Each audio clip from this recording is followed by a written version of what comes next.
창세기는 세계 문학의 걸작 가운데 걸작입니다. 이 안에 담긴 내용에 대해서 수많은 질문이 제기되고 수많은 회의들이 제시되지만 창세기를 소리내어서 읽다 보면 우리는 예외 없이 진한 감동을 받게 됩니다. 특별히 창세기 1장은 간결하고도 명료한 문체로서 이 우주를 한 폭의 그림 속에 담아놓는 것만 같습니다. 태초에 하나님이 천지를 창조하시니라 라는 선언은 하늘과 땅을 포함하는 우주를 말하면서도 그 안에 있는 하늘과 땅과 바다와 나무와 꽃, 동물과 인간, 해와 달과 별들에 대한 상세한 설명까지도 아끼지 않습니다. 하나님의 천지 창조는 6일이라고 하는 시간을 통과하면서 7일에 완성됩니다.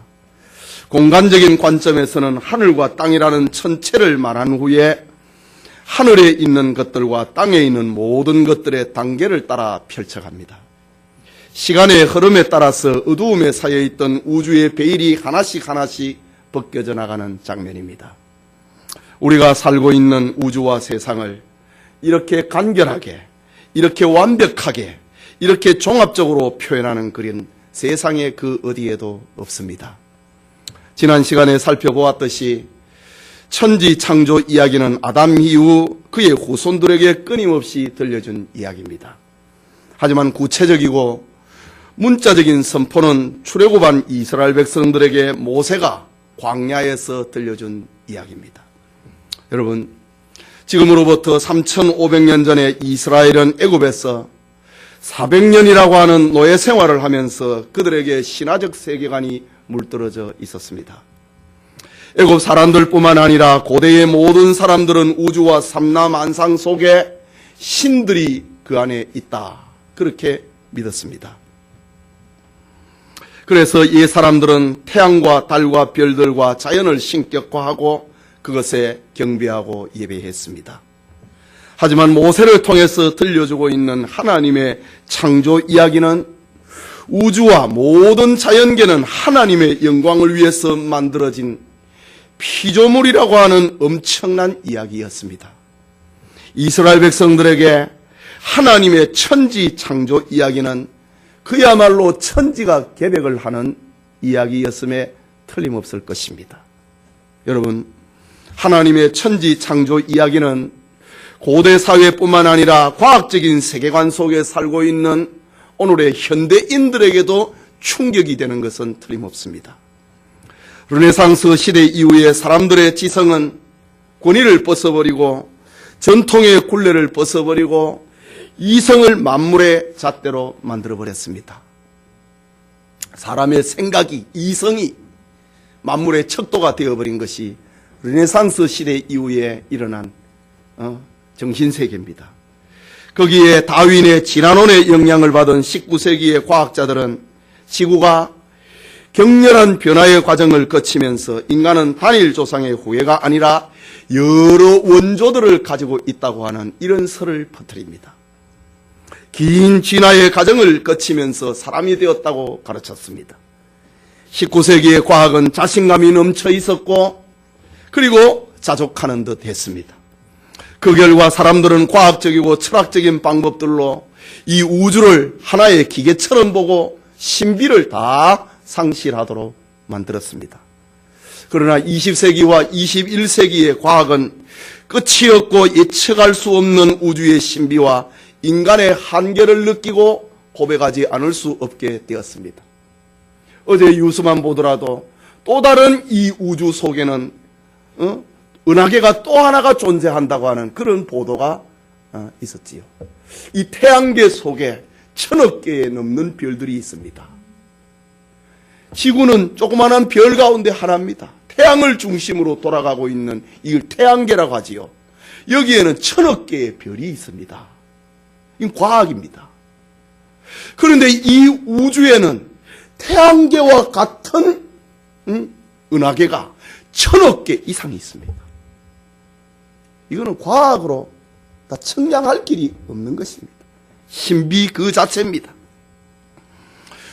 미국의 우주비행사가 달나라에 가서 창세기 1장을 읊조릴 때에 태초에 하나님이 천지를 창조하시니라고 하는 아폴로 11호를 타고 갔던 우주 비행사의 달나라에서의 천지 창조의 이야기를 이 방송을 통해서 전달이 될 때에 듣는 이들로 하여금 깊은 감동을 느끼게 했고 하나님의 천지 창조를 고백하도록 만들었습니다.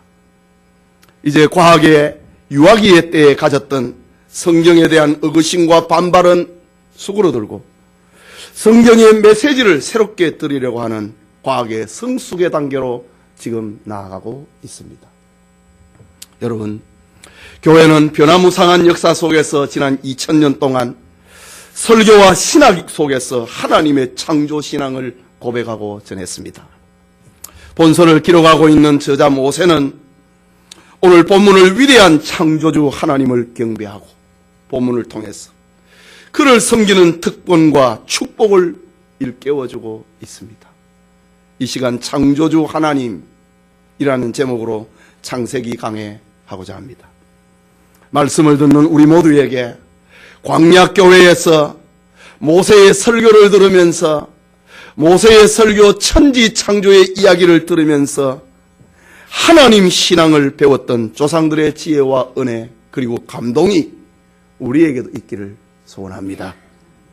첫째로 선언으로 시작하고 있는 창세기입니다. 본문 1절의 말씀입니다. 태초에 하나님이 천지를 창조하시니라. 이것은 선언입니다. 선포입니다. 무슨 책이든지 간에 서론이 있고 설명이 있기 마련입니다. 그런데 보시다시피 창세기의 시작은 설명이 없습니다. 선언만 있습니다. 이것은 창세기를 더 놀랍게 만들고 더 신비스럽게 만들고 더 권세 있는 장면으로 우리를 몰입시키고 있습니다. 설명도 없이 변명도 없이 논리의 전개도 없이 설득도 없습니다. 오직 하나님이 행하신 사건과 진실 선언만이 있을 뿐입니다. 태초에 하나님이 천지를 창조하셨다. 이 진실의 선포만이 최상의 설명이고 최상의 논리고 최상의 이해이기 때문입니다. 말씀을 듣고 이 말씀을 듣고 읽는 사람들은 이 말씀대로 믿고 고백을 하면은 하나님의 세계가 열립니다. 이 말씀을 믿으면은 창세기가 열립니다. 하나님이 천지를 창조하셨다고 하는 것을 믿으면 성경에 기록된 것 가운데 믿지 못할 것이 하나도 없습니다. 천지를 창조하신 하나님 고백 속에는 기적의 역사가 일어나게 마련입니다. 일본의 유명한 과학자요 목사였던 우찌무라 간초의 이야기가 있습니다. 어느 날 그에게 대학생 한 명이 찾아왔습니다. 그리고 물었습니다. 선생님, 저는 성경을 믿고 싶습니다. 그런데 성경에 예수가 물 위로 걸어갔다는 이야기 또는 죽은 사람이 다시 살아났다는 이야기를 빼고 믿으면 안 되겠습니까? 왜 비이성적이고 비상식적이고 비과학적인 것을 믿도록 강요하는 것입니까? 한 대학생이 우찌무라 간초에게 물었습니다. 이때에 우찌무라가 빙그레 웃으면서 말을 합니다. 학생, 성경의 창세기 첫 장의 첫 줄인 창세기 1장 1절이 무엇으로 기록이 되었는지 아는가? 그때 학생은 자신 있게 대답을 합니다. 예, 태초에 하나님이 천지를 창조하시니라 라는 말씀이지요. 맞네. 하나님이 천지를 창조하셨다네. 그것은 기적이 아닌가? 성경은 기적으로 시작이 된다네. 성경에서 기적을 다 빼버린다면은 성경에는 남는 것이 무엇인 줄 아닌가? 아무것도 없다네. 성경은 기적의 뭉치입니다. 그렇습니다. 성경은 온통 기적의 사건을 기록하고 있습니다. 창세기는 논쟁의 책이 아니라는 말입니다. 세미나를 하거나 워크숍을 하거나 연구를 하는 책이 아니고 하나님의 선언의 책입니다. 하나님이 하신 일을 선포하고 있는 책입니다. 창세기는 하나님이 누구시며 하나님이 어떤 분이고 하나님의 본질은 무엇이며 하나님이라는 단어는 어떻게 해서 나온 것이다, 이런 설명으로 시작하는 것이 아니고 이런 이야기는 한마디도 없습니다. 오직 하나님의 행동하심에 대한 선포, 그것만이 있을 뿐입니다. 광야교회 시절에 이스라엘이 그랬던 것처럼 오늘 우리에게도 하나님의 창조신앙과 고백이 우리에게 있기를 소원합니다. 둘째로, 우주와 만물의 주인이신 하나님을 알려줍니다. 우주와 만물의 주인은 하나님이다. 다시 1절을 봅니다. 태초에 하나님이 천지를 창조하시니라 라고 합니다. 오늘 본문의 주어는 사람이 아닙니다. 하나님입니다. 본문의 주어는 내가 아니라 하나님입니다. 많은 사람들은 생각을 하기를 인생의 주인이 나라고 생각을 합니다. 내가 인생의 주인이 되면 그때부터 불행이 시작되는 것이 인류의 역사입니다. 그러나 하나님이 인생의 주인이 되면, 하나님이 내 삶의 주인이 되면 축복의 문이 열리기 시작합니다. 그것이 성경입니다. 그것이 창세기 1장 1절부터 들려주고 있는 말입니다. 주어가 하나님이다. 우주와 만물의 주인은 하나님이시다. 하나님이 주인이 되면 모든 인생의 문제는 안개처럼 사라지고 하나님의 다스림과 통치와 능력과 신비가 활동하기 시작을 합니다. 하나님이 이 우주와 세상을 만드셨다. 하나님의 신비가 2절부터 계속이 됩니다. 하나님의 활동하심이, 하나님의 다스리심이, 하나님의 통치가 하나님이 주인이 될 때 그때부터 시작이 됩니다. 여러분, 인류 최대의 문제는 사탄의 유혹을 받아서 하나님 중심의 축을 인간 중심으로 바꾸어버린 데서 문제가 시작이 되었습니다. 최초의 인간 아담이 사탄에게 받은 유혹이 무엇입니까? 선악과를 먹으면 네 눈이 밝아서 하나님처럼 된다 라는 겁니다. 인류 최대의 문제, 인류 최대의 유혹은 사람이 하나님이 되고 싶어하는 겁니다. 신이 되고 싶어하는 겁니다. 마귀가 그것을 알고 이것을 먹는 날에는 네 눈이 밝아서 하나님처럼 된다라고 미혹을 했지요. 사람은 그 결과 조그마한 권력을 가지고 조금만 높은 위치에 있거나 남보다 돈이 많거나 똑똑하다는 말을 들으면 사람은요 우쭐대고 신이 되려고 합니다. 이것이 하나님을 떠난 인류의 역사입니다.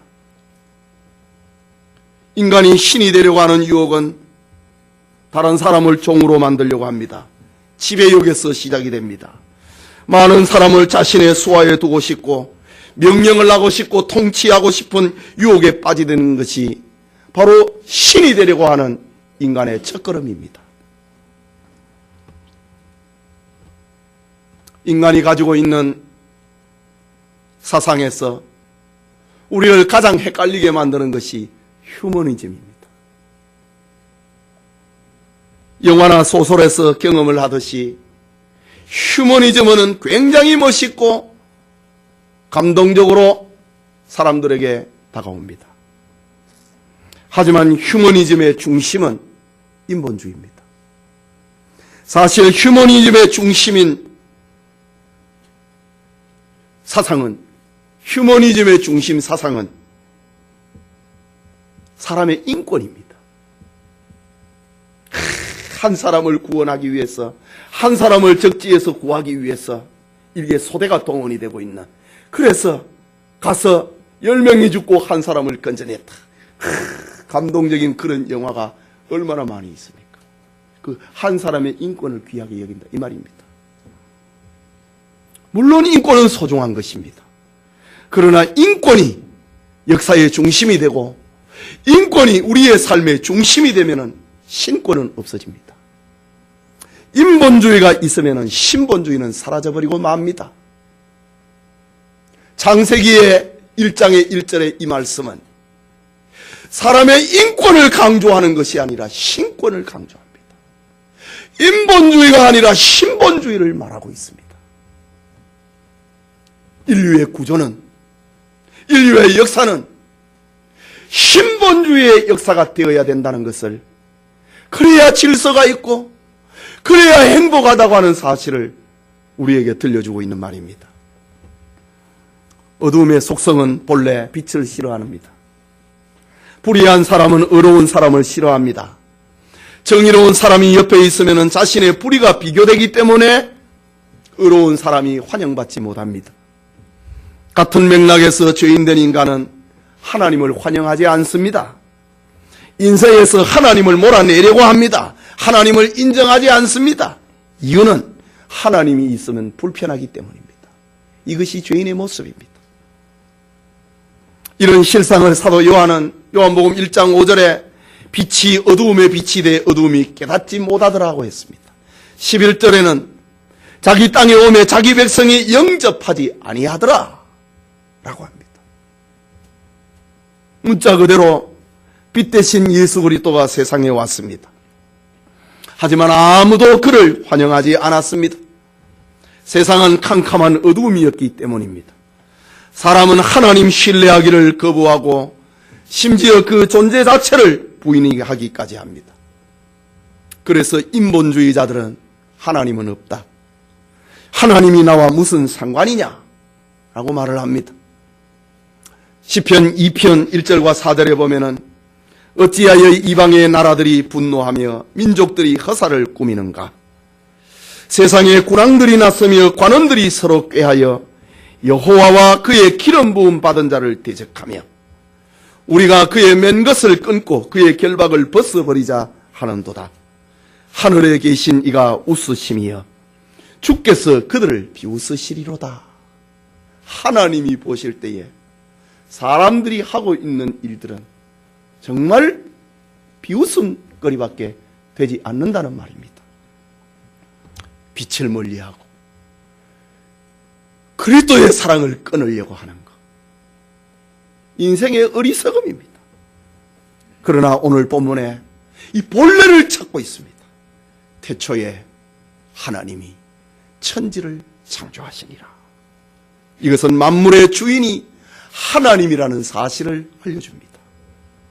예배드리는 우리 성도님, 10가지의 재앙과 6월절의 피울 뿌림과 홍해를 건너면서 창세기를 들었던 이스라엘 백성들처럼 우주와 만물의 주인이신 하나님을 고백함으로 참된 행복이 우리에게 있기를 소원합니다. 셋째로, 존귀와 영광을 받으시기에 합당한 하나님임을 선언하는 것입니다. 다시 본문 1절을 봅니다. 태초에 하나님이 천지를 창조하셨다.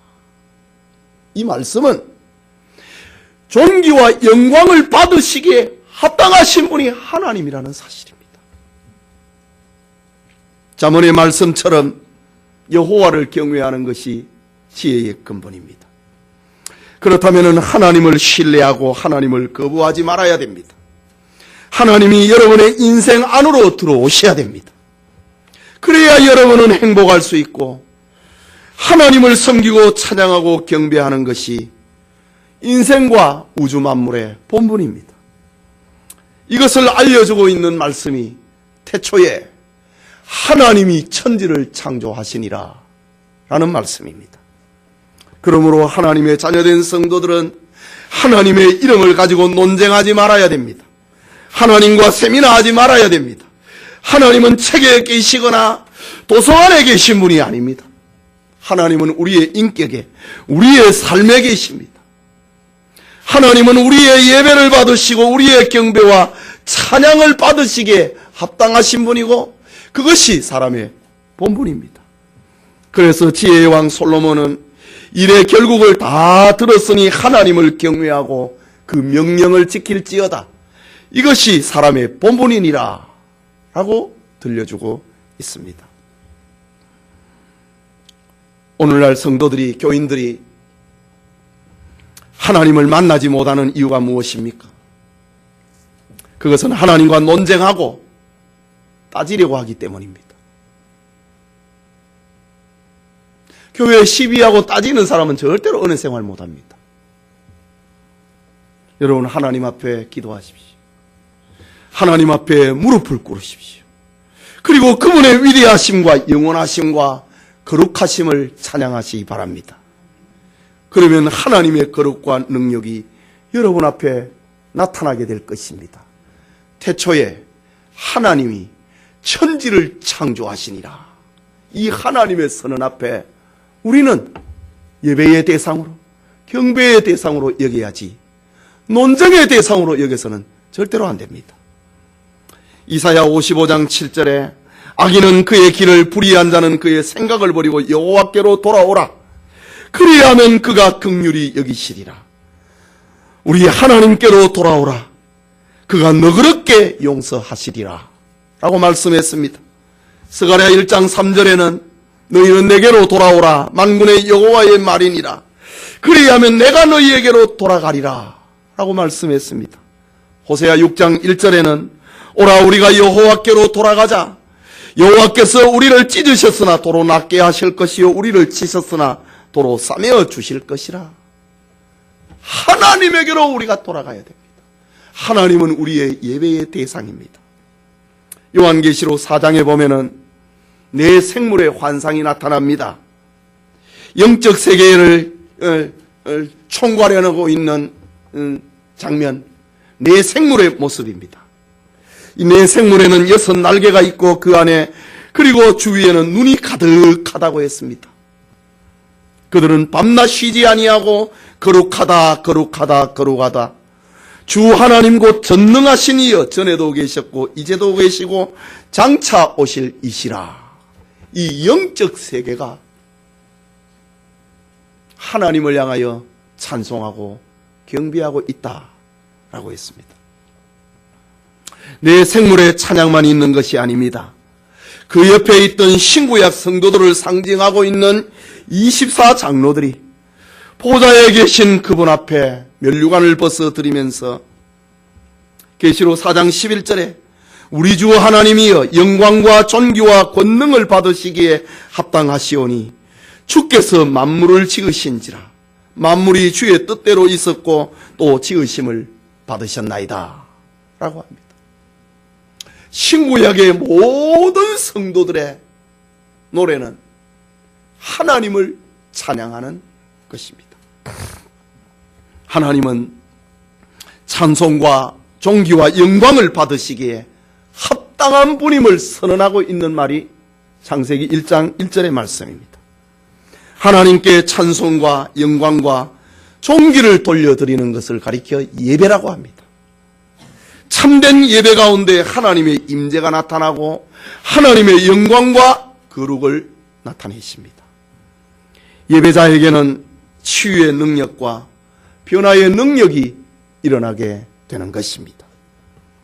구원받은 광야교회의 이스라엘이 모세의 설교를 들으며 하나님께 존귀와 영광을 돌린 것처럼 창세기 강해를 듣는 우리 성도님들도 천지를 창조하신 하나님께 존귀와 영광과 찬송을 올려드리기를 소원합니다. 네 번째로 천지와 만물의 소유권을 가지고 계신 이가 하나님이시라는 사실을 알려주고 있는 말이 1장 1절입니다. 하나님이 천지를 창조하셨다. 이 사실은 우주 만물과 인생은 다 하나님이 지으셨을 뿐만이 아니라 그 소유는, 그 소유권은, 그 주인은 하나님께 있다는 말을 알리는 말입니다. 모든 만물의 주인도 하나님이시고 우리 인생의 주인도 하나님이라는 사실입니다. 하나님이 모든 것을 소유하셨습니다. 인간에게는 소유권이 없습니다. 오늘날 우리 인생들이 갈등을 겪고 있는 이유가 무엇입니까? 그것은 소유권이 자기에게 있다고 생각하는 데서부터 발생합니다. 이것은 내 땅이고 이것은 내 통장이고 이것은 내 것이라고 여기고 있기 때문에 수많은 갈등 속에 사람들은 빠져 있습니다. 그러나 모든 사람은 죽을 때 가져가는 것이 아무것도 없습니다. 땅 문서도 기업도 금고 안에 금은 보석도 현금도 모두 다 두고 가야 됩니다. 왜냐하면 그것은 여러분의 것이 아니기 때문입니다. 아니기 때문에 두고 가야 됩니다.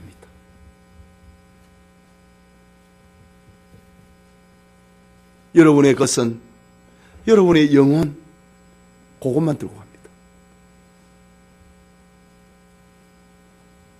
우리에게는 소유권이 있는 것이 아니라 위탁권이 있습니다. 지난 시간에 받은 말씀처럼 우리는 하나님의 청직입니다. 다시 말하자면 하나님은 자신의 것을 우리에게 맡기셨습니다. 오늘날 많은 사람들이 남의 것을 자신의 것으로 만들려고 하다가 경제사범이 됩니다. 하나님이 우리에게 시간을 주셨고 물질을 주셨고 공간을 주시고 재능도 주셨습니다.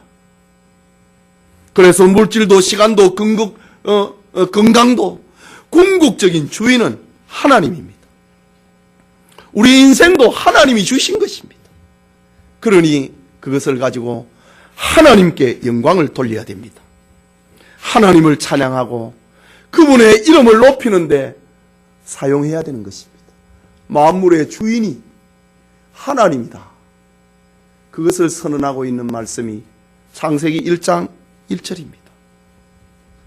하나님이 행하신 창조에는 없는 데서 있는 것으로 만드는 것입니다. 사람이 하는 것은 하나님이 만들어 놓은 그것을 찾아내는 겁니다. 하나님이 만들어낸 것을 찾아내 갖고 자기 것이라고 생각을 합니다. 하나님 것입니다. 인간의 위대함은 만들어내는 것이 아니라 발견하는 것입니다. 그러므로 존귀와 영광과 찬양은 하나님께 돌려야 하는 것입니다. 기계가 고장이 나면은 기계를 만드는 사람에게 가져가면은 쉽게 고치게 됩니다. 우리 인생에 문제가 생기면은 인간을 만드신 하나님께 가져가면은 해결이 된다는 말입니다. 하나님을 신뢰하고 하나님을 높여야 됩니다. 그러면 우리는 하나님께서 우리의 문제를 해결해 주십니다. 하나님께 가슴을 열고 그분의 이름을 고백하고 찬양해야 됩니다. 그러면 하나님의 축복이 우리에게 쏟아지는 것입니다. 이스라엘 백성들이 광야 40년 행진을 하면서 이것을 배우고 이것을 인정하고 이것을 시인할 때에 하나님의 축복이 매일같이 만나로서 쏟아졌다는 사실입니다. 그것을 인정하면은 복을 받고 그것을 거절하면은 벌을 받는다. 이것을 광야 40년 동안에 이스라엘 백성들을 경험한 것입니다. 하나님의 것이다. 하나님이 주인이다. 우리는 소유권이 있는 것이 아니라 우리는 사용권이 있다. 그것을 광야 백성들은 배우면서 살았던 것입니다. 우리가 창세기 강해를 듣는다. 오늘은 창조주 하나님이라는 제목으로 강해를 듣고 있습니다. 그냥 이해하고 분석하고 그것으로 끝나면 아무런 소용이 없습니다. 이스라엘 백성들이 광야에서 죄만 지은 거 아닙니다. 40년 동안 이스라엘 백성들이 죄만 지은 거 아니에요. 그래서 하나님 앞에 죄를 지어갖고 벌받았다고 하는 그런 기록들이 있지만은 그것이 광야교회 이스라엘의 전부 아닙니다. 얼마나 하나님 앞에 찬양을 하고 노래를 부르고 노래를 지었습니까? 우리가 창세기 강해를 들으면서 저 애굽의 신화적인 역사관 속에서 창조적 역사관으로 변화되는 것처럼 오늘 과학적인 역사관에서 창조적 역사관으로 신앙관으로 우리가 돌아와야 됩니다. 그리고 하나님이 우리 인생의 주인임을 고백을 해야 창세기를 듣고 있는 가치를 발휘하는 것입니다. 마지막으로 혼돈의 세상을 질서 있게 하시는 하나님을 봅니다. 이제 2절입니다. 같이 읽읍시다. 땅이 혼돈하고 공허하며 흑암이 깊음 위에 있고 하나님의 영은 수면에 운행하시니라 라고 합니다. 여기 땅이 혼돈하고 공허하다, 이 말은 하나님께서 창조하신 지구에 생명체가 살 수 없는 그런 상태를 말합니다. 그때는 지구의 어떤 형태도 갖추어지지 않는 적막한 상태입니다. 하늘과 땅을 지으셨던 그 자체입니다. 구별이 없습니다. 질서가 없습니다. 뒤죽이 박죽이 되어 있는 상태입니다. 땅이 혼돈하며 공허했다. 그 다음에 나오는 말씀, 하나님의 영은 수면에 운행하시느니라 라고 합니다. 하나님의 영은 성령을 말하는 거지요. 수면에 운행하시니라. 뒤죽박죽이 되어 있는 이 지구체의 그 표면을 운행하고 계셨다 라고 합니다. 여기 운행한다, 이 말은 활동한다고 하는 말인데 하나님의 영이 일하고 있었다. 하나님의 영이 다스리고 있었다. 하나님의 영이 지켜보고 있었다. 운행하시니라 라는 말입니다. 다스렸다. 지키고 있었다. 통치하고 있었다. 하나님의 영이 처음 만들어지는 이 지구의 형태를 하나님이 보고 계셨다. 다스리고 계셨다. 통치하고 계셨다라고 합니다. 그런데 여기 운행한다, 이 말에 아주 직설적인 표현은 마치 새가 새 생명을 잉태하는 것처럼 알을 감싸 안고 있는 그런 상태입니다. 닭이 병아리를 출생시키기 위해서 알을 다 품고 있는 그런 모습, 하나님의 영이 수면을 운행하시느니라. 이 지구체를 다 품고 있었다. 병아리처럼 닭이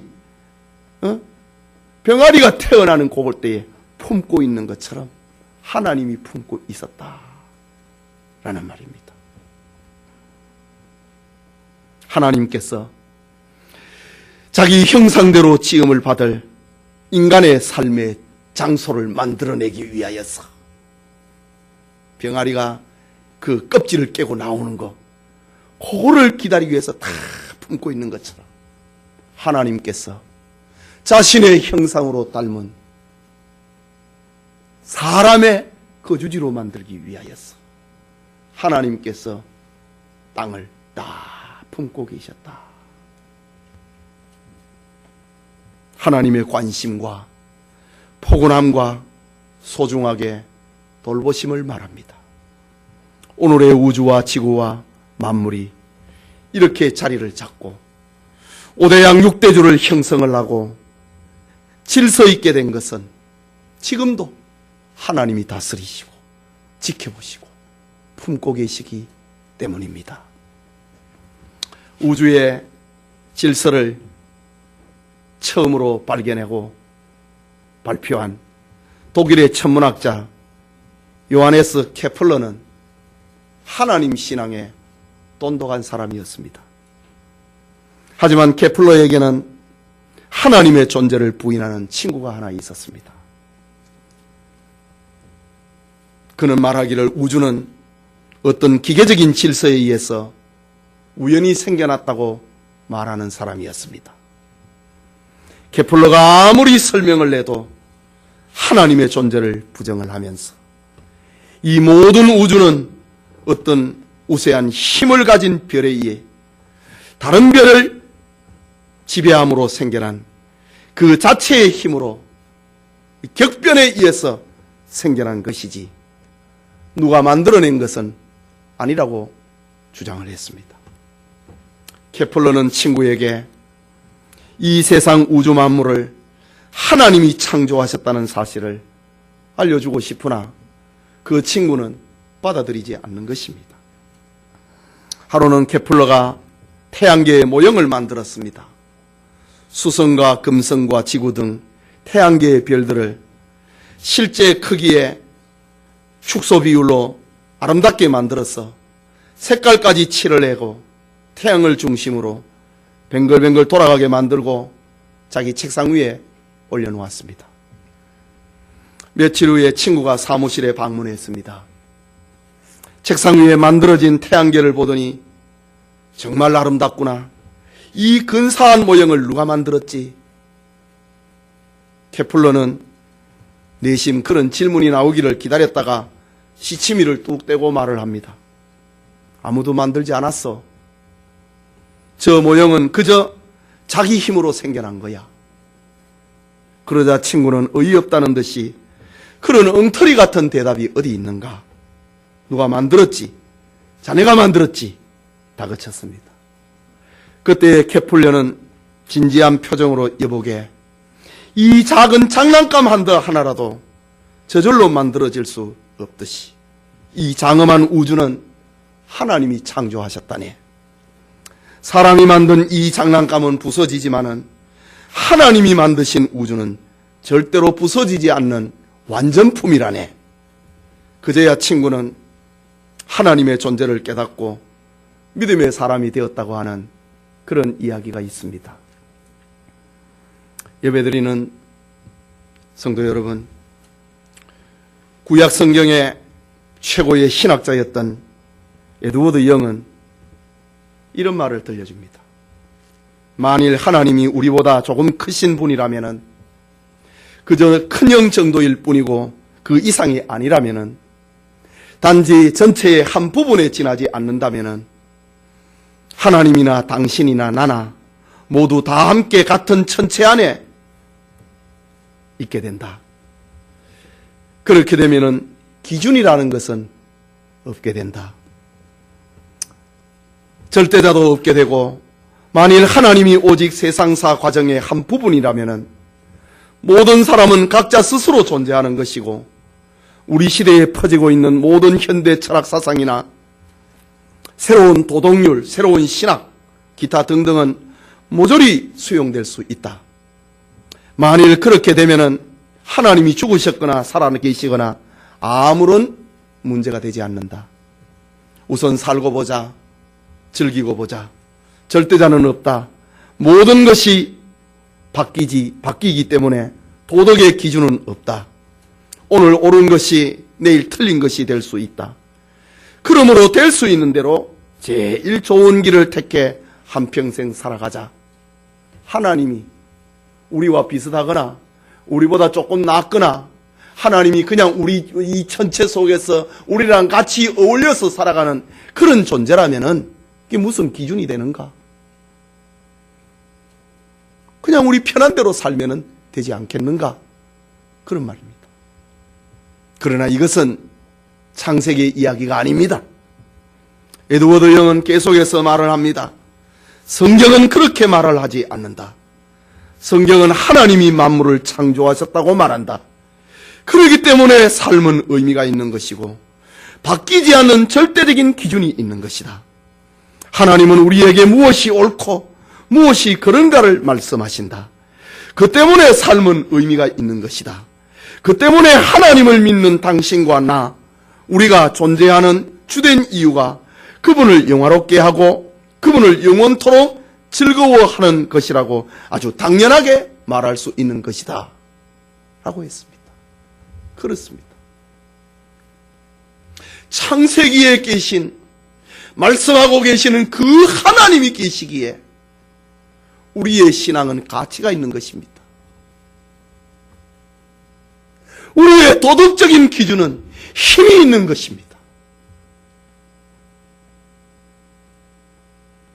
하나님이 우리하고 비슷한 존재라면은 이 우주 속에 우리랑 뒤범벅이 되어서 존재하는 그런 존재라면은 절대 기준은, 절대 가치는 없는 것입니다. 나날이 바뀌는 것이 마치 전자제품처럼 새로운 것이 매일같이 쏟아져 나옵니다. 새로운 이론, 새로운 사상, 새로운 철학이 들어오고 있지 않습니까?